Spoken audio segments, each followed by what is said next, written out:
The morning sun cast long shadows across the pristine gardens of Kensington Palace as Princess Charlotte ran through the carefully manicured pathways, her small feet pattering against the cobblestone. At 7 years old, she possessed an energy that seemed to defy the formal atmosphere of royal life. Her golden hair bounced with each step, and her bright blue eyes sparkled with mischief as she clutched her favorite stuffed rabbit, Mr. Hopscotch, tightly against her chest. Charlotte had always been different from other children of her age. While most 7-year-olds might struggle with simple tasks, she demonstrated an unusual awareness of her surroundings and an uncanny ability to sense when something was wrong. Her parents, Prince William and Catherine, often marveled at their daughter's intuitive nature, though they sometimes worried about the weight of responsibility that seemed to rest upon her young shoulders. On this particular morning, Charlotte had awakened with an unsettling feeling in her stomach. Dreams of darkness and fear had plagued her sleep, and she found herself drawn to the east wing of the palace, an area typically reserved for official functions and rarely frequented by the family during their private moments. Something was calling to her, though she couldn't quite understand what it was. As she approached the ornate building, Charlotte noticed that the usual bustling activity of palace staff was strangely absent.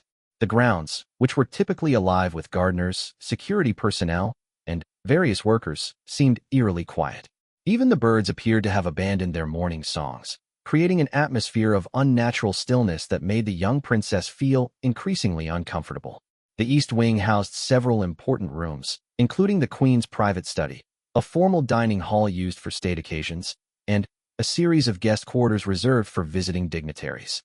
Charlotte had been in these rooms before during official events, but never alone, and certainly never with this overwhelming sense of urgency that seemed to be driving her forward. As she drew closer to the building, Charlotte began to hear something that made her heart race. It was a faint sound at first, almost imperceptible, but as she strained her ears, she could make out what sounded like someone calling for help.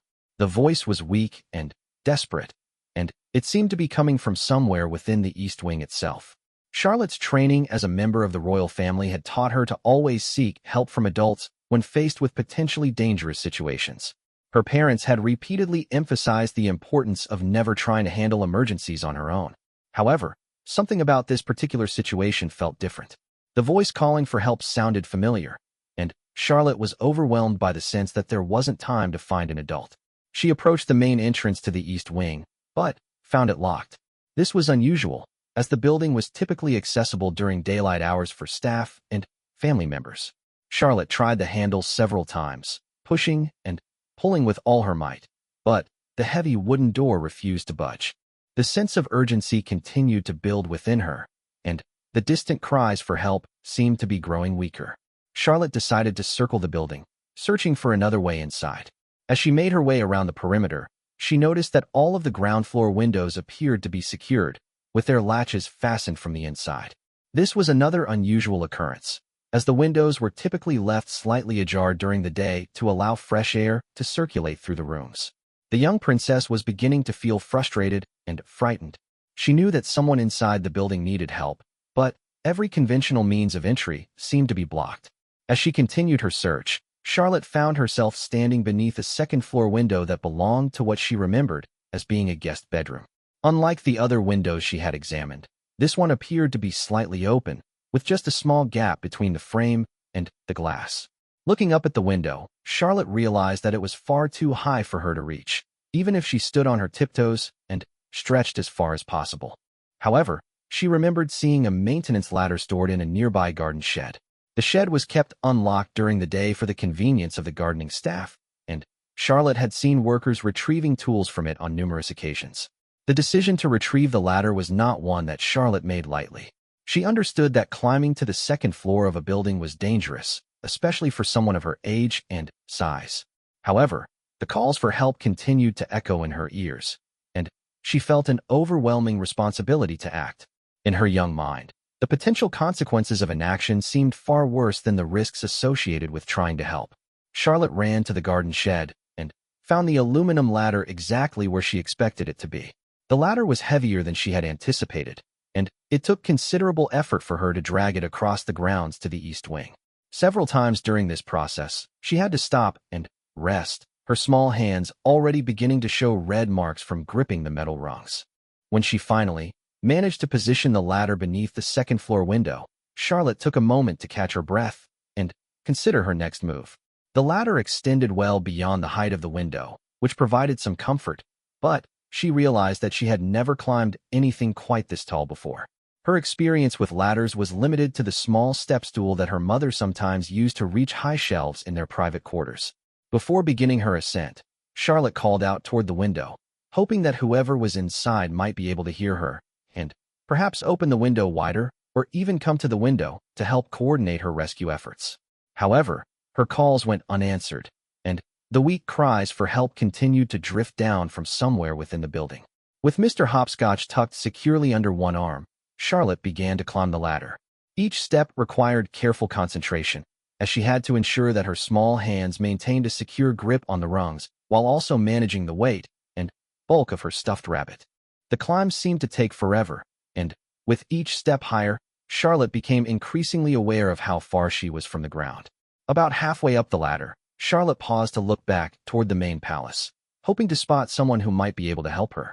Unfortunately, the area remained deserted, and she realized that she was completely on her own. The weight of this responsibility felt enormous for someone so young, but Charlotte's determination to help whoever was in trouble continued to drive her forward. When she finally reached the level of the second-floor window, Charlotte discovered that the gap she had observed from the ground was much smaller than it had appeared. The window was indeed slightly ajar, but the opening was barely wide enough for her small hand to fit through. She tried to push the window open wider from the outside, but it seemed to be stuck or blocked by something on the inside. Charlotte realized that she could hear the calls for help much more clearly now that she was closer to the building. The voice definitely sounded familiar, though she still couldn't quite identify who it was. What concerned her most was that the calls seemed to be getting progressively weaker, as if the person inside was losing strength or hope. Balancing carefully on the ladder, Charlotte tried to peer through the narrow gap in the window to get a sense of what was happening inside the room. The angle was difficult, and the interior of the room was quite dark compared to the bright morning sunshine outside. She could make out some basic furniture, a bed, a dresser, and what appeared to be a chair, but she couldn't see any signs of the person who was calling for help. Charlotte decided that her only option was to try to force the window open wider. She set Mr. Hopscotch down on one of the ladder rungs and used both hands to push against the window frame. The window moved slightly, but not nearly enough to create an opening large enough for her to climb through.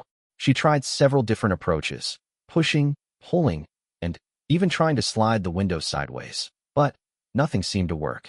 Growing increasingly desperate, Charlotte began to pound on the window with her small fists.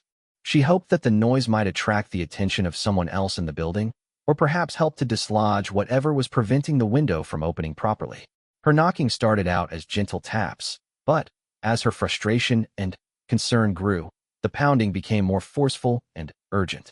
The sound of Charlotte's fists against the glass echoed across the quiet palace grounds, creating a rhythmic drumbeat that seemed to grow louder with each passing moment. She alternated between pounding on the window and calling out, hoping that someone, somewhere, would hear her and come to investigate. Unknown to Charlotte, her desperate actions were indeed being observed. In the security office located in the basement of the main palace building, Guard Captain Thomas Morrison was monitoring the various surveillance cameras that provided coverage of the palace grounds. Captain Morrison was a veteran of 20 years' service with the Royal Protection Unit, and his trained eye immediately recognized that something unusual was happening when he spotted the young princess on the ladder outside the East Wing. Captain Morrison's initial reaction was one of alarm. Princess Charlotte was in a potentially dangerous situation, and he needed to respond immediately to ensure her safety. However, as he watched her desperate attempts to open the window and listened to her urgent pounding through the audio feed, he began to realize that this was not simply a case of a child engaged in dangerous play. The princess appeared to be responding to some kind of emergency. Morrison immediately dispatched 2 guards to the East Wing while he continued to monitor the situation from the security office. He also attempted to contact the building's internal security system to determine if there were any alarms or alerts that might explain Charlotte's behavior. What he discovered sent a chill down his spine. The East Wing's internal security system had been experiencing technical difficulties since the previous evening, and several of the motion detectors and emergency alert systems were not functioning properly. This meant that if someone inside the building was in distress, the normal safety protocols might not have been activated. Morrison realized that Princess Charlotte might be the only person aware of a genuine emergency situation. As the two guards approached the East Wing, they could clearly hear Charlotte's frantic pounding on the window and her desperate calls for help. Guard Sergeant Michael Davies, the senior of the two guards, immediately began trying to communicate with the princess from the ground level, but the height of the ladder and Charlotte's intense focus on her task made it difficult to get her attention. Meanwhile, Guard Jonathan Phillips began a systematic examination of the building's exterior, looking for any signs of what might have caused Charlotte's urgent behavior. As he circled the building, Phillips noticed something that immediately caught his attention. One of the ground floor windows on the building's north side showed signs of having been tampered with. The window frame appeared to have been damaged, and there were small pieces of broken glass on the ground beneath it. Phillips immediately radioed his findings to Captain Morrison, who instructed him to attempt entry through the damaged window, while Sergeant Davies continued trying to establish communication with Princess Charlotte. Morrison also contacted the palace's emergency medical services and requested that they stand by in case their assistance was needed. As Phillips carefully made his way through the damaged window, he found himself in a storage room filled with furniture and equipment used for state functions. The room was dark and dusty, and it took a moment for his eyes to adjust to the dim lighting. However, he could clearly hear the sound of Charlotte's pounding directly above him, and he could also detect what sounded like a weak voice calling for help from somewhere deeper within the building. Phillips made his way through the storage room and into the main corridor of the East Wing's ground floor.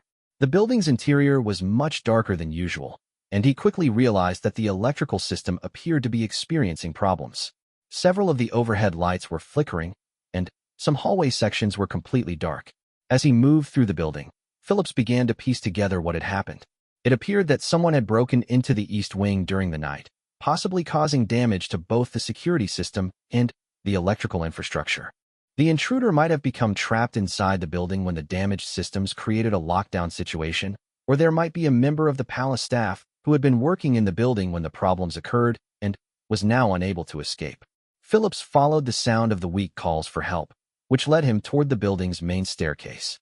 As he climbed to the second floor, the voice became clearer, and he realized that it was coming from the guest bedroom directly beneath the window where Princess Charlotte was still desperately trying to gain entry. When Phillips reached the bedroom door, he found it locked from the inside. This was another indication that someone was trapped rather than simply in need of routine assistance. Phillips identified himself as a member of the Royal Protection Unit and called out to whoever was inside the room, asking them to respond if they were able to do so. The voice that answered Phillips' call sent a shock of recognition through him. It was Mrs. Eleanor Hartwell, the palace's head housekeeper, who had worked for the royal family for over 30 years. Mrs. Hartwell explained that she had come to the East Wing early that morning to prepare the guest rooms for an upcoming visit by foreign dignitaries. While she was working in the bedroom, someone had entered the building and caused some kind of disturbance that resulted in damage to the electrical and security systems. Mrs. Hartwell had become trapped in the bedroom when the automatic locking system activated as part of what appeared to be a security protocol. The room's communication system was not working, and she had been unable to contact anyone for help. She had been calling out for hours, growing progressively weaker as her voice became strained from the effort. Phillips immediately began working to open the bedroom door, but discovered that the electronic locking mechanism was not responding to his security codes. The system appeared to be stuck in lockdown mode, and the mechanical override was not accessible from the corridor side of the door. He radioed Captain Morrison to request additional assistance and specialized equipment to force the door open. Meanwhile, Charlotte continued her frantic pounding on the window above, unaware that help had arrived and that the situation was beginning to be resolved. Her small hands were becoming sore from the repeated impact against the glass, but her determination to help Mrs. Hartwell remained unwavering. Captain Morrison made a crucial decision. Rather than wait for specialized equipment that might take precious time to arrive, he decided to authorize Phillips to break the bedroom window from the inside, allowing Princess Charlotte to climb through and unlock the door from within the room. This would be faster than trying to force the door open and would also allow Charlotte to feel that her brave efforts had contributed to the rescue. Phillips positioned himself beneath the window and called up to Charlotte, explaining that he was going to break the window from the inside and that she should be prepared to climb through once it was safe to do so. Charlotte's relief at finally Making contact with someone was evident in her voice as she acknowledged Philip's instructions. With careful precision, Phillips used his baton to break the window from the inside, ensuring that the glass fell inward rather than outward where it might injure Charlotte. The sound of breaking glass echoed through the building and across the palace grounds, finally, attracting the attention of additional staff members who began converging on the east wing. As the window opened, Charlotte carefully climbed through, finally, achieving her goal of reaching Mrs. Hartwell. The elderly housekeeper was weak but conscious, and she was deeply moved by the young princess's determination to help her. Together, Charlotte and Phillips were able to unlock the bedroom door from the inside, freeing Mrs. Hartwell and allowing the medical team that had arrived to provide assistance. The rescue operation had been successful, but it had also revealed serious vulnerabilities in the palace's security systems that would need to be addressed immediately. Moreover, it had demonstrated the remarkable courage and intuition of a 7-year-old princess who had refused to ignore someone in need, even when faced with significant personal risk and the absence of adult guidance. The aftermath of Charlotte's rescue mission sent ripples of concern throughout the entire palace structure. As medical personnel tended to Mrs. Hartwell, who was suffering from dehydration and exhaustion after her long ordeal trapped in the locked room, a comprehensive investigation was launched to determine exactly what had gone wrong with the East Wing's security and electrical systems. Detective Inspector Sarah Matthews from the Metropolitan Police's Royalty and Specialist Protection Command arrived at Kensington Palace within hours of the incident. Matthews was a seasoned investigator with 15 years of experience in cases involving threats to the royal family, and she immediately recognized the serious implications of what had occurred.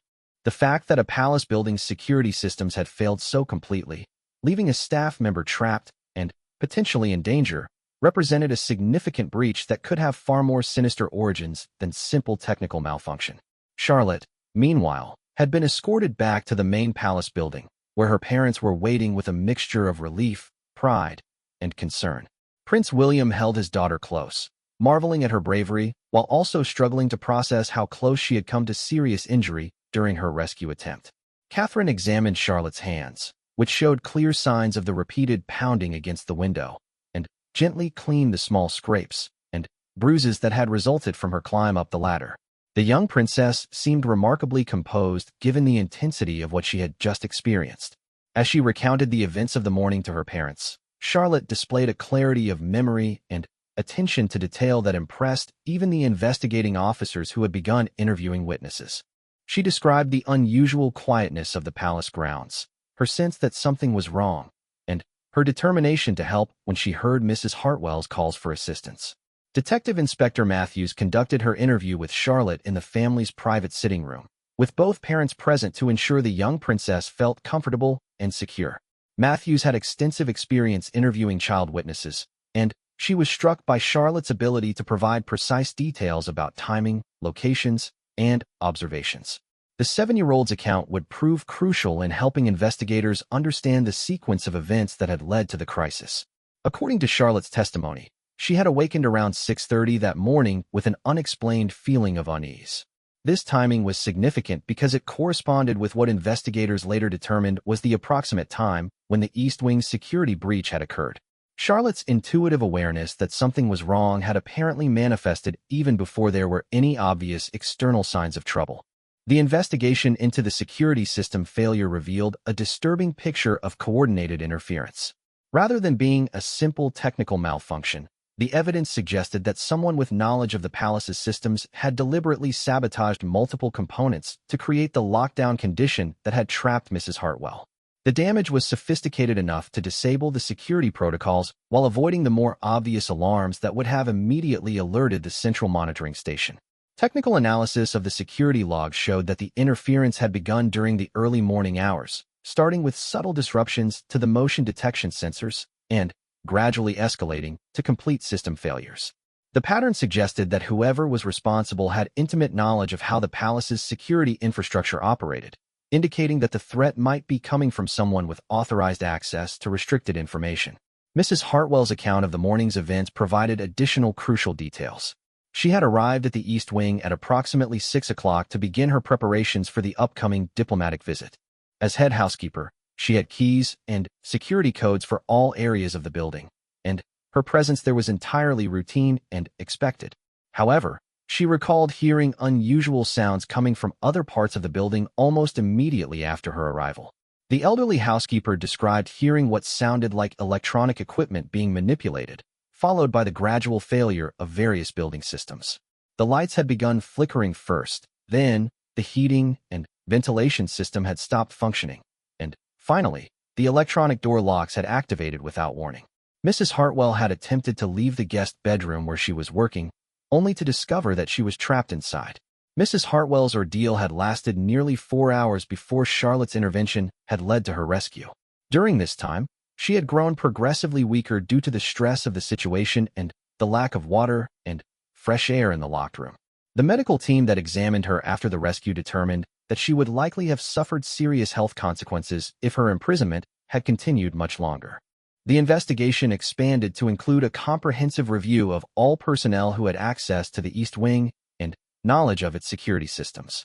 This process revealed several concerning gaps in the palace's background check procedures and ongoing security monitoring.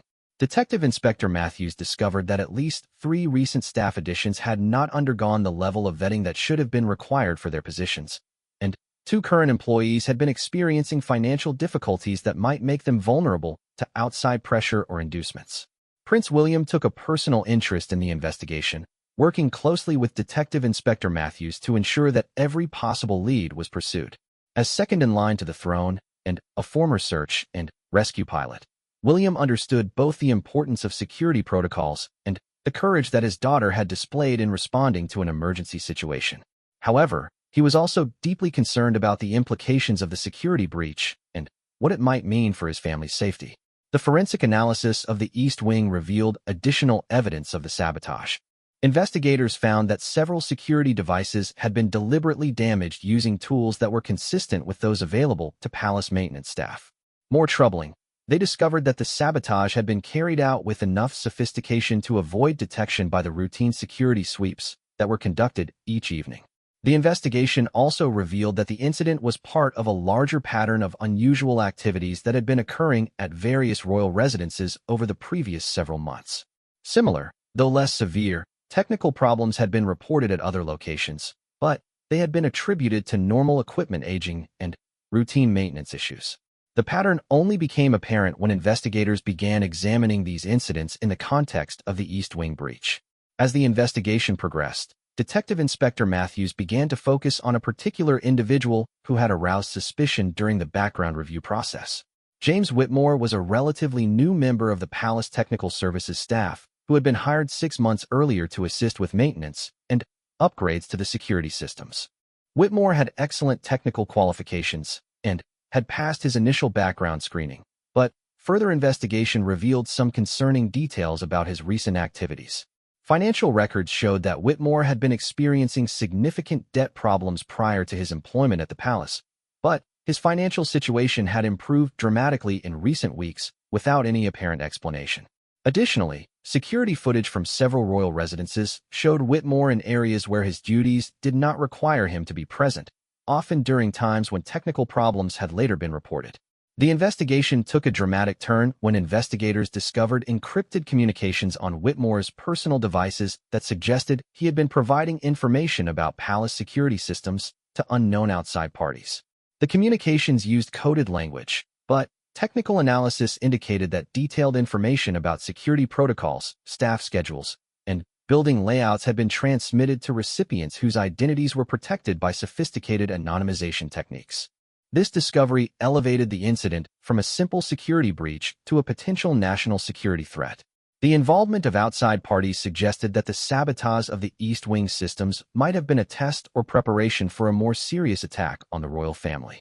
Detective Inspector Matthews immediately expanded her investigation to include counterintelligence specialists from MI5 who had expertise in threats against the monarchy.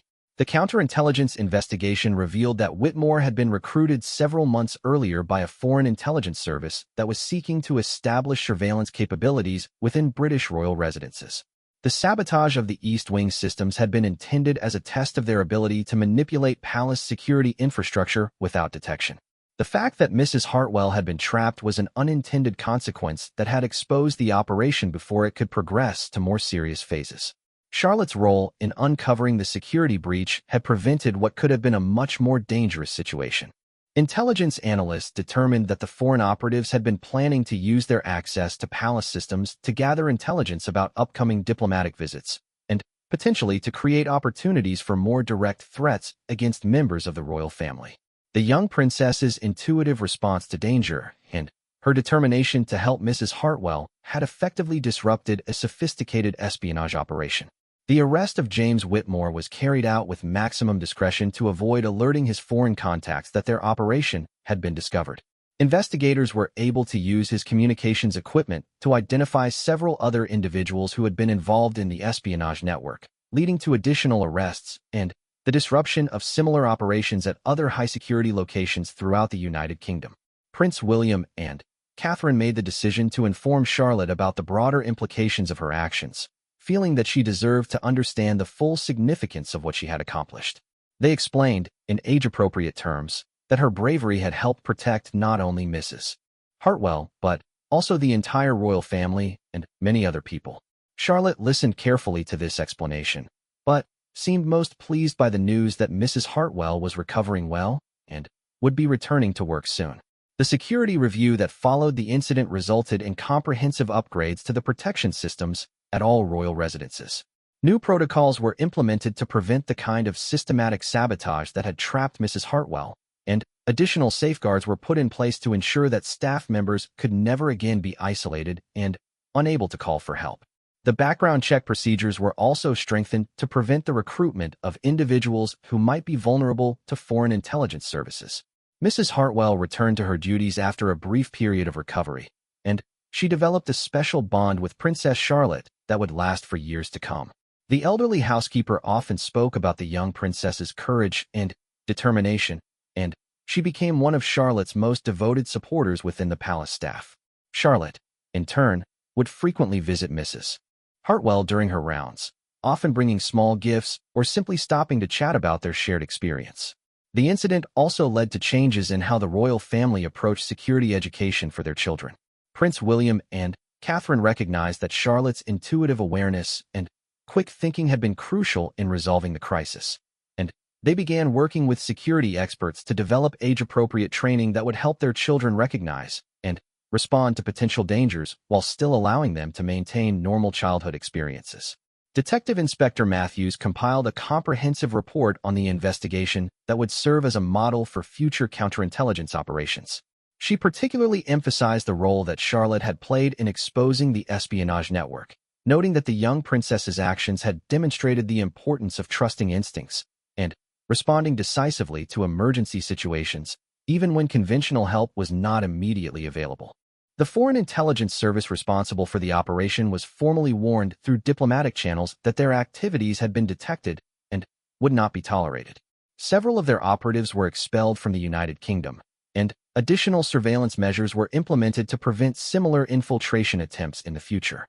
Charlotte's rescue of Mrs. Hartwell became a defining moment in her young life, one that would influence her understanding of duty, courage, and service for years to come. The incident demonstrated that even at 7 years old, she possessed a remarkable ability to sense danger and a determination to help others that transcended her own safety and comfort. These qualities would prove to be foundational elements of her character as she grew into her role as a member of the royal family. 6 months had passed since the dramatic rescue at the East Wing, and life at Kensington Palace had settled into a new rhythm of enhanced security and heightened awareness. Princess Charlotte had returned to her regular routine of lessons, play, and family time, but the experience had left an indelible mark on her character. She carried herself with a quiet confidence that seemed unusual for someone so young, and palace staff often remarked on her increased attentiveness to the needs and concerns of others. The relationship between Charlotte and Mrs. Hartwell had deepened considerably since the rescue. The head housekeeper, who had worked for the royal family for over 3 decades, found herself serving not just as a staff member, but as an informal mentor and confidant to the young princess. Their daily interactions had evolved into a special friendship that bridged the traditional boundaries between royal family members and palace employees. Mrs. Hartwell often shared stories of her long service with the royal household, recounting tales of state visits, ceremonial occasions, and the daily life of the palace that fascinated Charlotte. In return, the princess would tell Mrs. Hartwell about her lessons, her thoughts about royal duties, and her dreams for the future. These conversations took place during what they privately called their afternoon rounds, when Charlotte would accompany Mrs. Hartwell on her inspections of various palace rooms. On this particular autumn afternoon, Charlotte was helping Mrs. Hartwell arrange flowers in the blue drawing room when she noticed something that immediately caught her attention. Mrs. Hartwell had been moving more slowly than usual during their rounds, and Charlotte observed that the elderly woman seemed to be favoring her left leg. When Charlotte asked about it, Mrs. Hartwell dismissed the concern with a gentle smile, explaining that she had simply been working longer hours recently due to preparations for an upcoming state banquet.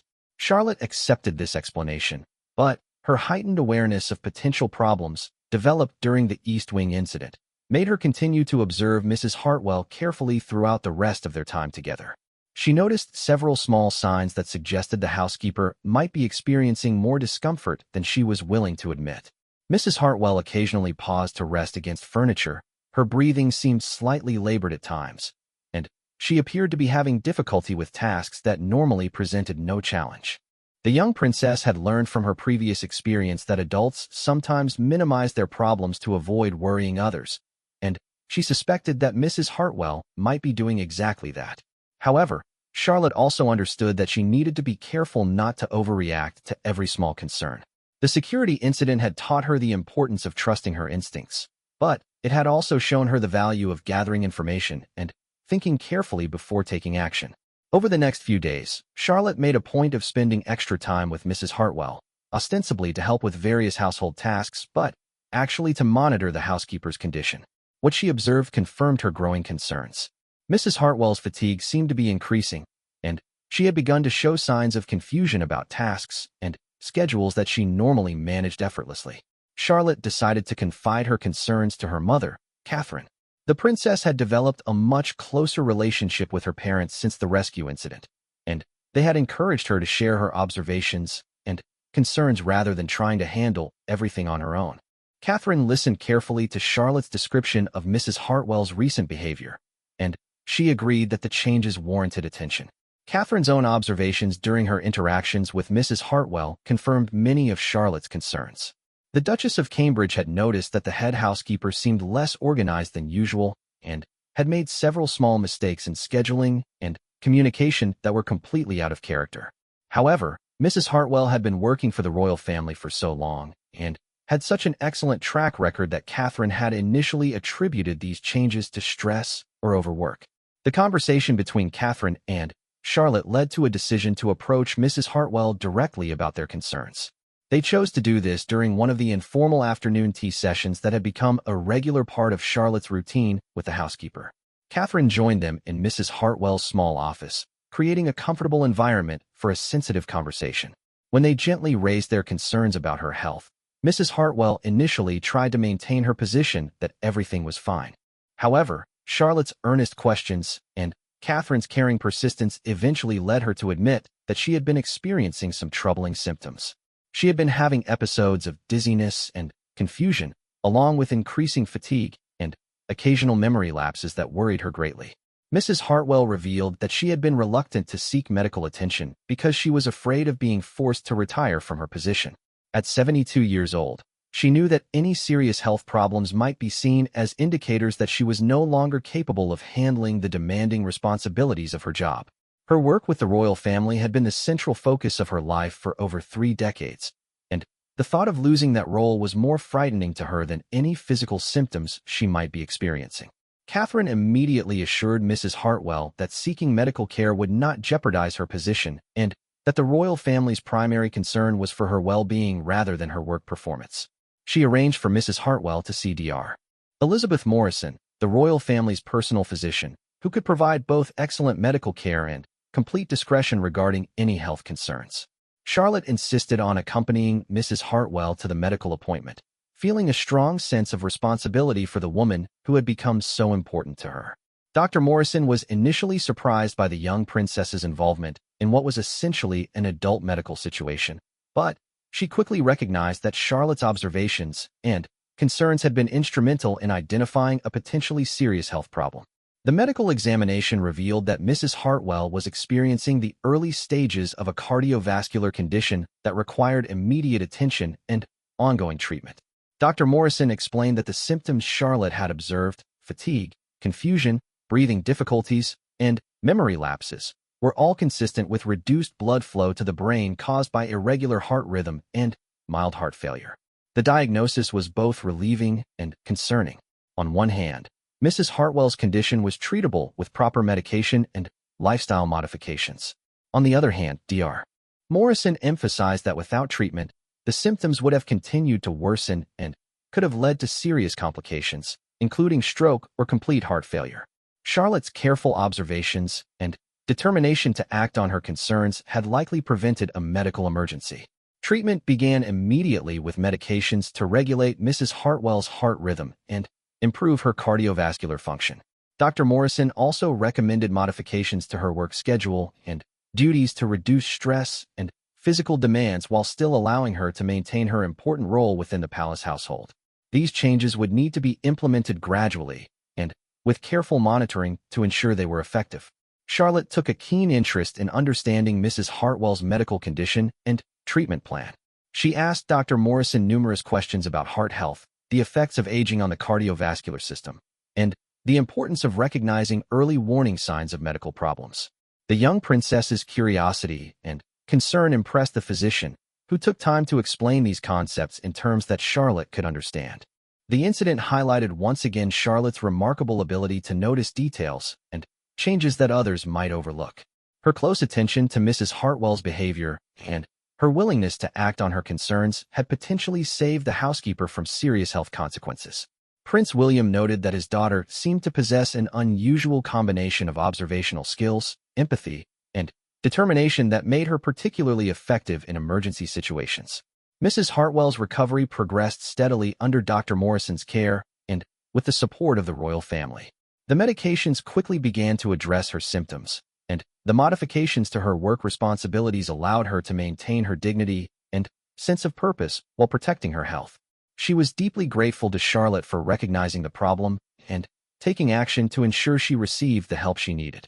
The relationship between Charlotte and Mrs. Hartwell evolved further during the recovery period. The housekeeper found herself in the unusual position of being cared for by the young princess, who took seriously her responsibility to monitor Mrs. Hartwell's well-being and ensure she was following her treatment plan. Charlotte would remind Mrs. Hartwell to take her medications, encourage her to rest when she seemed tired, and report any concerns to her parents or Dr. Morrison. This experience taught Charlotte important lessons about the responsibilities that come with caring for others and the ways that health problems can affect people's ability to perform their daily activities. She began to understand that helping others sometimes meant recognizing when they needed assistance even when they were reluctant to ask for it themselves. The palace staff were impressed by the way Charlotte had handled the situation. Rather than simply reacting to a crisis as she had done during the security incident, she had carefully observed a developing problem, gathered information, consulted with trusted adults, and worked collaboratively to ensure that Mrs. Hartwell received appropriate care.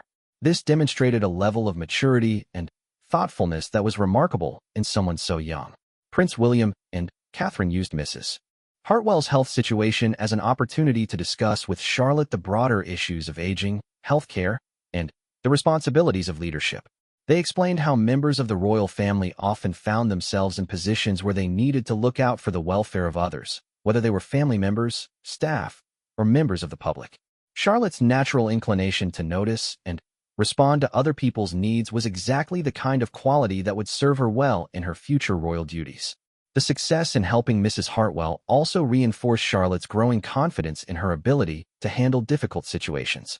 She had learned to trust her observations and instincts while also understanding the importance of seeking appropriate help and working with others to solve problems. These skills would prove valuable in many future situations. Dr. Morrison noted in her medical records that Mrs. Hartwell's case demonstrated the importance of having observant family members or friends who could recognize early signs of health problems. She commended Charlotte's careful attention to changes in Mrs. Hartwell's behavior and her persistence in ensuring that these concerns were addressed. The physician suggested that Charlotte's actions could serve as a model for how people should look out for the health and well-being of elderly friends and family members. Mrs. Hartwell returned to her full duties within 3 months, with her cardiovascular condition well controlled through medication and lifestyle modifications. She continued to work closely with Charlotte, and their friendship remained one of the strongest relationships in the young princess's life. The shared experience of identifying and addressing the health crisis had created a bond between them that transcended their different ages and positions within the palace hierarchy. The incident also led to improvements in the palace's approach to monitoring the health and well-being of its staff members. Dr. Morrison recommended regular health screenings for all employees over 65, and new protocols were established to ensure that health concerns could be raised and addressed without fear of employment consequences. These changes reflected the royal family's commitment to caring for the people who dedicated their lives to serving the monarchy. Charlotte's role in Mrs. Hartwell's medical care became part of the informal legend surrounding the young princess within palace circles. Staff members often spoke admiringly of her attentiveness, compassion, and determination to help others, regardless of their position or status. These qualities, combined with her natural intelligence and strong sense of duty, suggested that she would develop into an exceptional member of the royal family with a particular talent for connecting with and caring for people from all walks of life. The spring of Charlotte's 8th year brought new challenges and opportunities for growth as the young princess continued to develop her understanding of royal duty and public service. The experiences with the East Wing rescue and Mrs. Hartwell's health crisis had shaped her into a remarkably mature and observant child, but they had also awakened in her a desire to understand more about the world beyond the palace walls and the lives of ordinary people who looked to the royal family for leadership and inspiration. Charlotte's education had been carefully structured to include not just traditional academic subjects, but also lessons in history, constitutional law, and the practical aspects of royal duties. Her tutors noted that she showed particular interest in learning about social issues and the ways that members of the royal family could use their positions to help address problems in their communities. This interest was not merely theoretical. Charlotte frequently asked questions about specific charities, social programs, and public institutions that the royal family supported. Prince William and Catherine had made a deliberate decision to expose their children to a broader range of experiences than had been typical for previous generations of royals.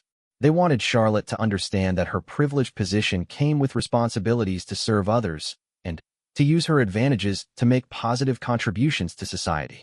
As part of this philosophy, they began including Charlotte in carefully selected public engagements that would allow her to observe royal duties firsthand, while also introducing her to people from different backgrounds and circumstances.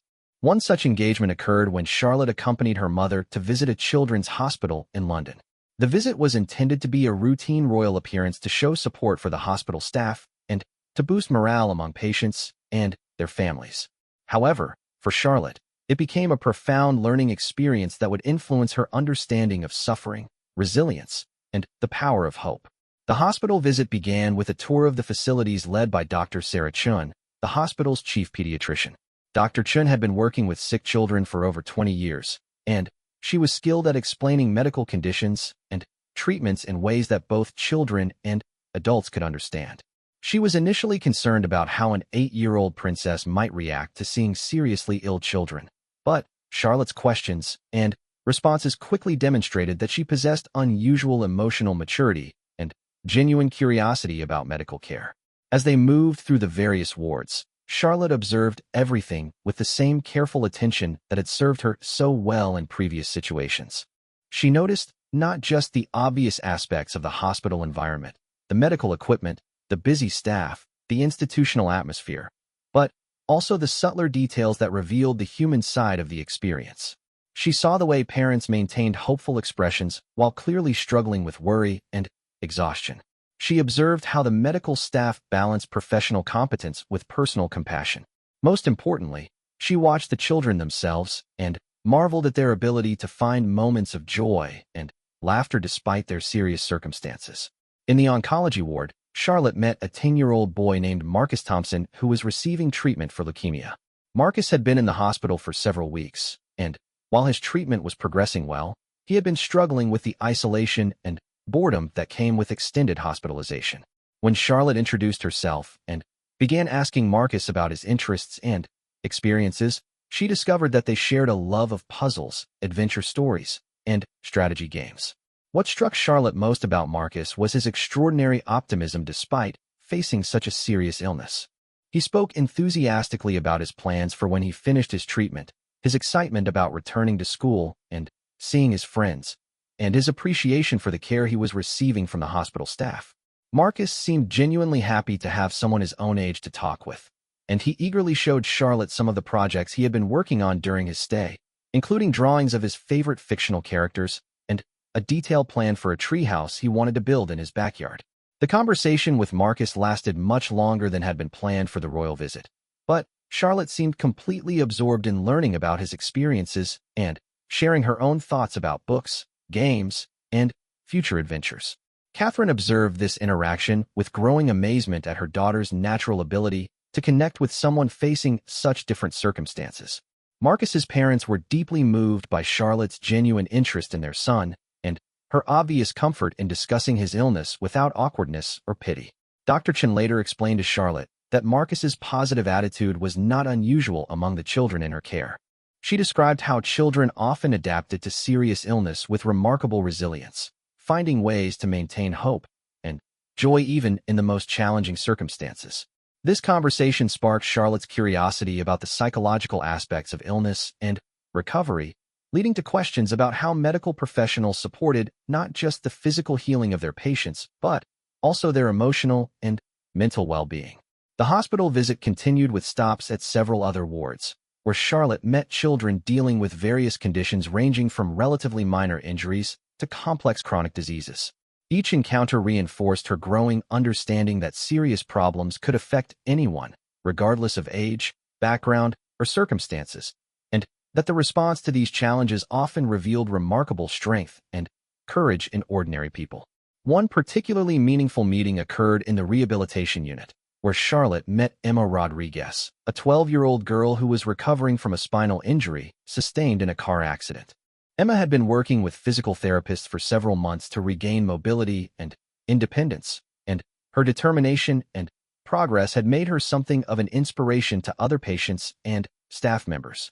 Emma's situation was especially poignant because she had been an accomplished dancer before her accident, and her injury had forced her to completely reimagine her future plans and goals.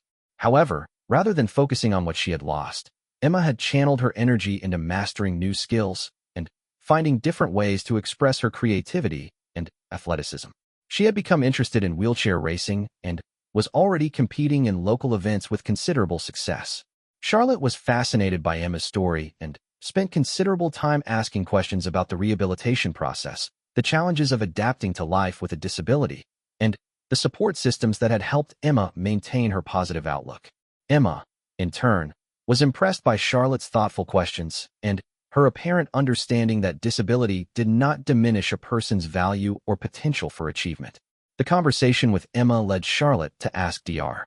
Chen about the broader issues surrounding disability, accessibility, and inclusion in society. She wanted to understand how people with various disabilities navigated daily life, what barriers they faced, and what could be done to ensure that everyone had opportunities to participate fully in their communities. These questions demonstrated Charlotte's growing awareness of social justice issues and her emerging understanding of how systemic problems could be addressed through both individual action and policy changes. The hospital visit concluded with a meeting with the hospital's administrative staff and volunteers, who explained how the facility was funded and operated. Charlotte learned about the combination of public health service funding, private donations, and volunteer support that made it possible for the hospital to provide comprehensive care to children from all economic backgrounds. This information sparked her interest in understanding how charitable organizations worked and how members of the royal family could most effectively support important causes. The drive back to Kensington Palace provided an opportunity for Charlotte to discuss her observations and reactions with her mother. Catherine was struck by the depth of her daughter's emotional response to the hospital visit and her sophisticated understanding of the complex issues surrounding illness, disability, and healthcare.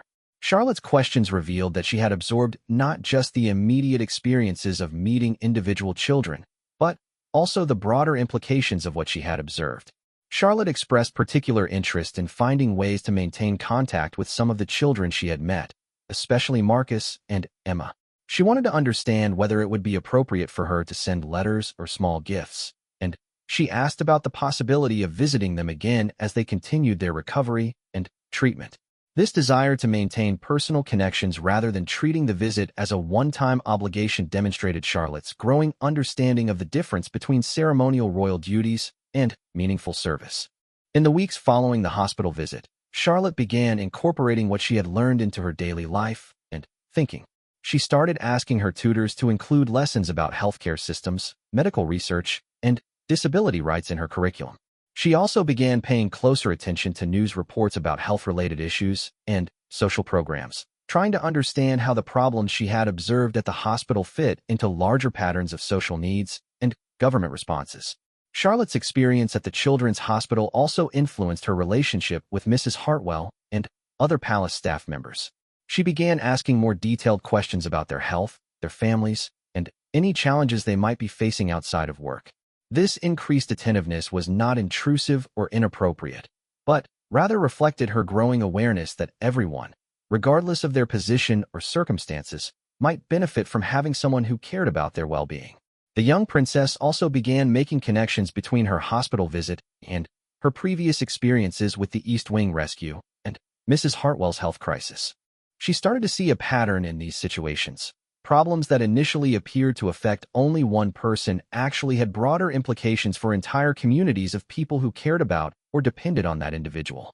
This understanding would prove to be foundational to her developing philosophy of public service and her approach to royal duties. Prince William was particularly impressed by Charlotte's reflections on the hospital visit and her questions about how the royal family could most effectively support healthcare and social services. He began including her in some of his own charitable work, allowing her to observe board meetings, fundraising events, and policy discussions related to causes that he supported. These experiences provided Charlotte with practical insights into how royal patronage worked and how public figures could use their influence to advance important causes. Catherine arranged for Charlotte to begin a regular correspondence with Marcus and Emma, with letters exchanged through the hospital's child life specialists who could ensure that the communication was appropriate and beneficial for all parties involved. These letters became an important part of Charlotte's week, and she looked forward to hearing about their progress and sharing news about her own activities and interests. The correspondence with the hospital children also led Charlotte to begin thinking about her own privileges and opportunities in a more systematic way. She started asking questions about why some children had access to excellent medical care while others in different parts of the world did not, and what could be done to address these inequalities. These questions reflected a growing understanding of global issues and her developing sense of responsibility for using her position to advocate for positive change. Dr. Chun maintained contact with the royal family following Charlotte's visit, providing updates on the children's progress and sharing insights about how royal attention could most effectively support pediatric healthcare. She was particularly impressed by Charlotte's sustained interest in the children she had met and her thoughtful questions about complex medical and social issues. Dr. Chen noted that Charlotte's visit had been beneficial not just for the individual children she had met, but for the entire hospital community, which had been energized by her genuine engagement and obvious caring. The Children's Hospital visit represented a turning point in Charlotte's development as a future member of the working royal family. It had exposed her to suffering and resilience on a scale she had not previously encountered, while also showing her concrete examples of how individual and institutional responses could make meaningful differences in people's lives. The experience reinforced her natural inclination to notice and respond to other people's needs while also expanding her understanding of the systemic issues that created those needs in the first place. As Charlotte entered her 9th year, the cumulative impact of her extraordinary experiences began to crystallize into a distinct personal philosophy and approach to her role as a member of the royal family. The rescue of Mrs. Hartwell, her careful attention to the housekeeper's health crisis, and her profound encounter with the children at the hospital had all contributed to her developing understanding of service, responsibility, and the interconnectedness of human welfare. These experiences had shaped her into a young person of remarkable depth and compassion, but they had also prepared her for even greater challenges and opportunities. The annual summer garden party at Buckingham Palace provided the next significant milestone in Charlotte's journey toward understanding her public role. This event, which traditionally brought together representatives from various charitable organizations, community groups, and public service institutions, would give Charlotte her first opportunity to observe large-scale royal hospitality and to interact with a diverse cross-section of British society. In the weeks leading up to the garden party, Charlotte worked closely with her mother's private secretary, Margaret Thornton, to understand the purpose and protocol of the event. Mrs. Thornton, a veteran of royal administration with over 20 years of experience, was initially uncertain about how much responsibility an 8-year-old could handle in such a complex social setting. However, Charlotte's previous experiences had demonstrated her unusual maturity and her ability to connect meaningfully with people from all backgrounds. Charlotte's preparation for the garden party included studying brief biographies of key guests, learning about the charitable organizations and community projects that would be represented, and practicing the art of polite conversation with people she had never met before. She was particularly interested in understanding how to ask questions that would encourage others to talk about their work and achievements, rather than focusing attention on herself. The morning of the garden party dawned bright and clear, with perfect weather for the outdoor celebration. Charlotte felt a mixture of excitement and nervousness as she prepared for her first major public event. She had chosen a simple but elegant dress in pale blue, and she carried herself with the poise and confidence that had become her hallmarks. Her parents noticed that she seemed more focused and determined than nervous, approaching the event as an opportunity to learn and contribute rather than as a burden to be endured. As the guests began arriving in the afternoon, Charlotte positioned herself strategically near the entrance to the garden, where she could observe the interactions between her family members and the various guests. She was struck by the diversity of the crowd, which included everyone from distinguished academics and business leaders to grassroots volunteers and community activists. The common thread connecting all these people was their commitment to making positive contributions to their communities and to British society as a whole. Charlotte's first significant interaction occurred with Dr. James Patterson, a retired teacher who had founded a literacy program for disadvantaged children in inner-city London. Dr. Patterson had been working with struggling readers for over 15 years, and his program had helped hundreds of children develop the skills they needed to succeed academically. When Charlotte approached him and began asking questions about his work, Dr. Patterson was initially surprised by the depth of her interest and the sophistication of her questions. The conversation with Dr. Patterson revealed Charlotte's growing understanding of educational inequality and its long-term consequences for individuals and communities. She asked thoughtful questions about the challenges facing children who struggled with reading, the impact of family circumstances on educational achievement, and the ways that early intervention could change the trajectory of a child's life. Dr. Patterson was impressed by Charlotte's ability to grasp complex social issues and her obvious concern for children facing difficult circumstances. Charlotte's interest in Dr. Patterson's literacy program led to a broader conversation about education policy and the role of charitable organizations in addressing gaps in public services.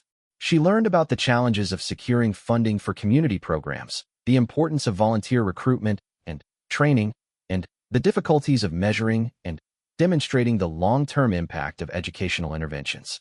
This information added to her growing understanding of how social problems could be addressed through a combination of individual initiative, charitable work, and government policy. The next encounter that captured Charlotte's attention involved Mrs. Rebecca Singh, a social worker who specialized in supporting families affected by domestic violence. Mrs. Singh had been working in this field for over a decade, and she had seen firsthand both the devastating impact of family violence and the remarkable resilience of survivors who were able to rebuild their lives with appropriate support. Her work required not only professional expertise, but also exceptional emotional strength and a deep commitment to helping vulnerable people navigate complex and often dangerous situations. When Charlotte engaged Mrs. Singh in conversation, she demonstrated her characteristic ability to ask sensitive questions with remarkable tact and maturity. She wanted to understand how people found the courage to leave dangerous situations, what kinds of support were most helpful during the process of rebuilding their lives, and how communities could work together to prevent family violence from occurring in the first place. Mrs. Singh was moved by Charlotte's obvious compassion and her sophisticated understanding of the complexity of domestic violence issues. The conversation with Mrs. Singh introduced Charlotte to issues that were far more serious and disturbing than anything she had previously encountered. However, rather than being overwhelmed or frightened by these revelations, Charlotte seemed to absorb the information as further evidence of the importance of her family's role in supporting organizations and individuals working to address serious social problems. She asked questions about how members of the royal family could most effectively support anti-violence initiatives without inadvertently causing additional problems for vulnerable people.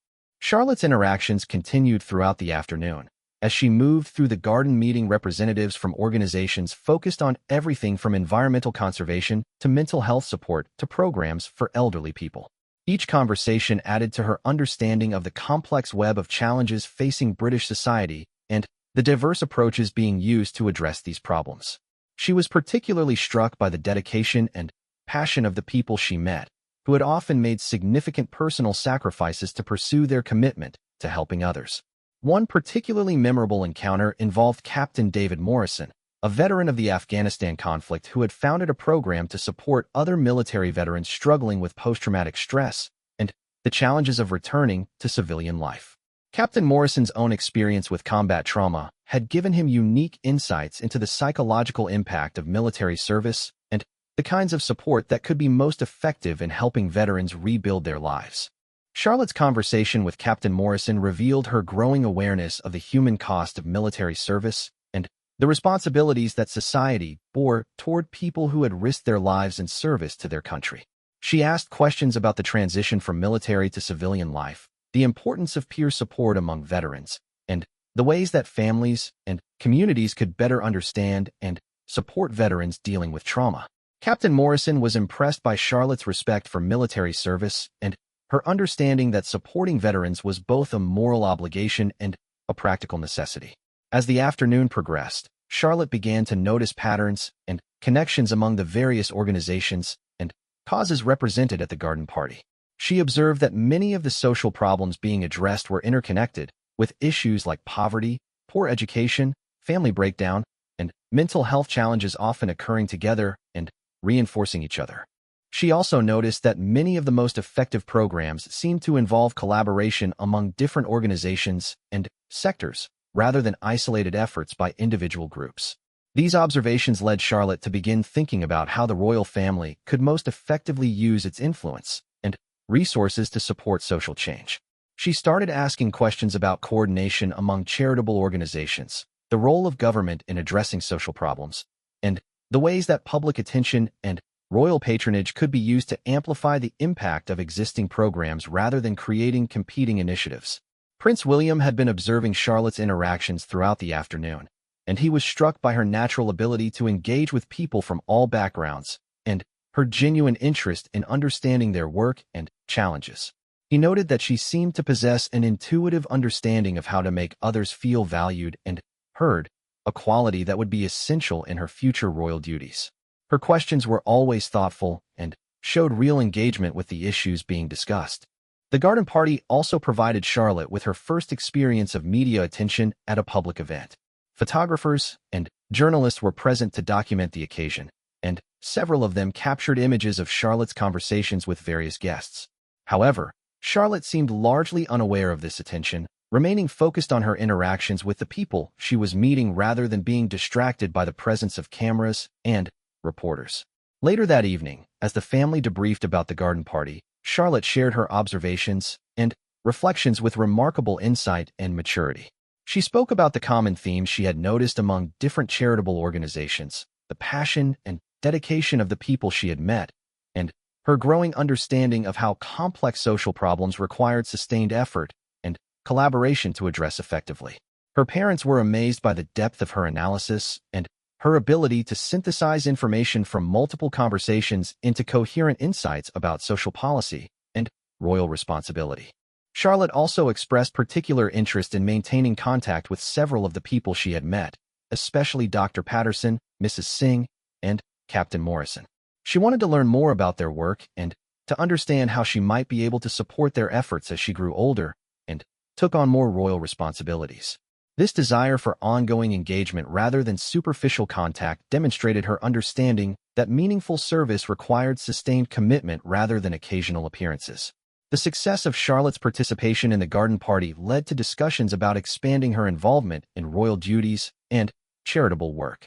Prince William and Catherine recognized that their daughter had demonstrated unusual capability and genuine passion for service, and they began planning ways to provide her with additional opportunities to develop these interests while still maintaining her normal childhood experiences and education. In the months following the garden party, Charlotte began a regular correspondence with several of the guests she had met, learning about their ongoing work and sharing her own thoughts about the issues they discussed. These letters became an important part of her education, providing practical insights into social problems and solutions that complemented her more formal studies in history, politics, and economics. Mrs. Thornton noted in her records that Charlotte's performance at the garden party had been exceptional, particularly for someone so young. She observed that the young princess had demonstrated natural diplomatic skills, genuine curiosity about important issues, and the ability to make meaningful connections with people from all walks of life. These qualities suggested that Charlotte would develop into an exceptionally effective member of the royal family, with a particular talent for charitable and public service work. The garden party experience also reinforced the lessons Charlotte had learned from her previous experiences with Mrs. Hartwell and the children's hospital visit. She continued to see connections between individual stories of struggle and resilience and broader patterns of social need and response. This perspective would prove to be foundational to her developing approach to royal service, which emphasized both personal engagement with individuals and systematic thinking about social change. As Charlotte reflected on the day's experiences, she felt a profound sense of purpose and determination. The conversations she had shared with dedicated people working to address serious problems had reinforced her understanding of the importance of royal service and her own potential to make meaningful contributions to her society. The experiences of her 9th year had prepared her for the greater responsibilities and opportunities that lay ahead, and she approached her future with confidence, compassion, and a deep commitment to using her privileges in service of others.